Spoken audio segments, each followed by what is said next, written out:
Halo teman-teman semua, kembali lagi bersama saya Reski Tiara Putri. Kali ini saya akan menjelaskan materi tentang konsep manajemen pendidikan tinggi dari mata kuliah pengelolaan pendidikan dengan dosen pengampu Bapak Muhammad Kristiawan. Baiklah, langsung saja ke penjelasan materinya. Yang pertama yaitu A. Konsep dasar pendidikan tinggi dan perguruan tinggi.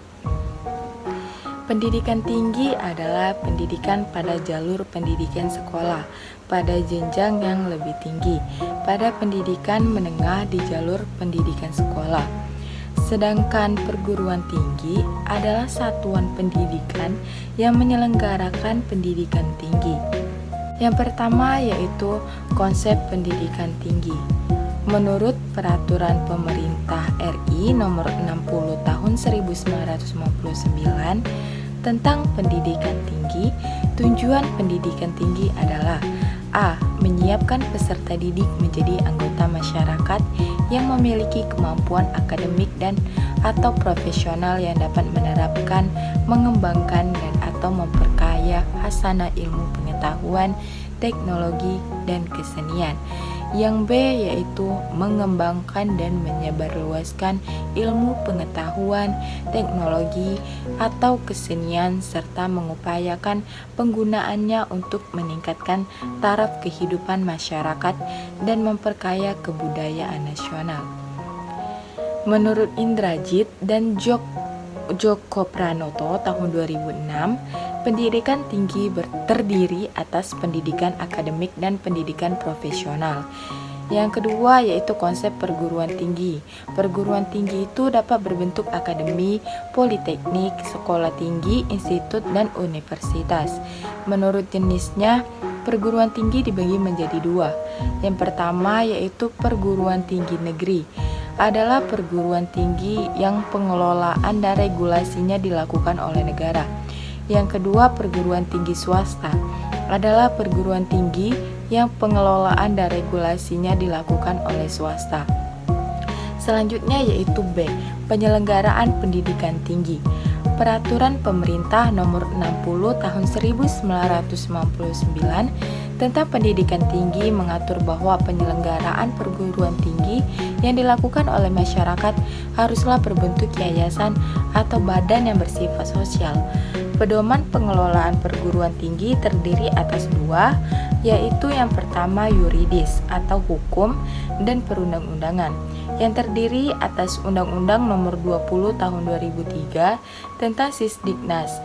Yang kedua teori-teori dan ilmu pengetahuan yang berupa buku dan karangan ilmiah atau jurnal hasil penelitian. Selanjutnya yaitu C. Manajemen perguruan tinggi. Menurut Indrajit dan Joko Pranoto tahun 2006, ada beberapa aplikasi fungsi manajemen umum dalam manajemen perguruan tinggi, yaitu yang pertama perencanaan.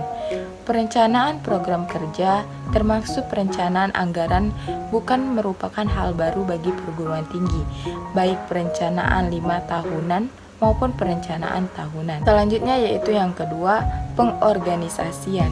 Fungsi pengorganisasian termasuk fungsi pengisian staf yang sesuai untuk setiap tugas atau kedudukan. Yang ketiga, penggerakan atau actuating. Tugas penggerakan atau actuating adalah tugas menggerakkan seluruh manusia yang bekerja dalam suatu perguruan tinggi agar masing-masing bekerja sesuai yang telah ditugaskan dengan semangat dan kemampuan maksimal. Yang keempat yaitu pengawasan. Pengawasan adalah fungsi terakhir manajemen, namun bukan berarti yang paling kurang penting. Pengawasan adalah pengamatan dan pengukuran apakah pelaksanaan dan hasil kerja sudah sesuai dengan perencanaan atau tidak. Selanjutnya yaitu D. Dimensi makna perguruan tinggi. Yang pertama yaitu dimensi etis. Hakikat tugas dan panggilan universitas adalah mengabdikan diri pada penelitian, pengajaran, dan pendidikan para mahasiswa yang dengan sukarela bergabung dengan para dosen dalam cinta yang sama akan pengetahuan. Yang kedua yaitu dimensi keilmuan. Dunia perguruan tinggi adalah dunia ilmu pengetahuan. Tujuan utama pendidikan tinggi adalah mengembangkan dan menyebarkan ilmu pengetahuan, teknologi, dan kebudayaan dengan proses belajar mengajar, penelitian, dan pengabdian kepada masyarakat. Yang ketiga yaitu dimensi pendidikan. Di dalam proses pembelajaran, mahasiswa diusahakan menjadi orang yang mau belajar terus-menerus. Proses pembelajaran umumnya bersifat formal.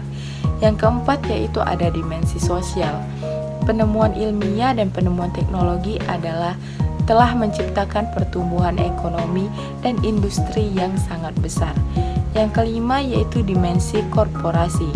Perguruan tinggi memberikan jasa kepada masyarakat berupa pendidikan tinggi dalam bentuk proses belajar mengajar dan penelitian.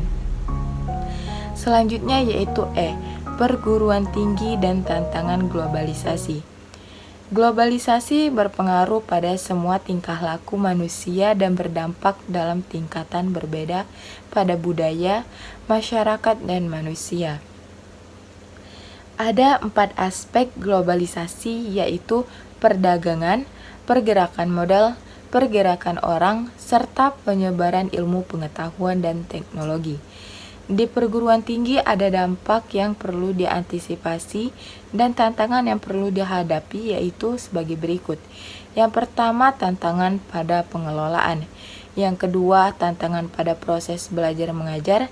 Yang ketiga, tantangan pada pendidikan nilai. Baiklah, itulah saja penjelasan materi dari saya. Sekian dan terima kasih.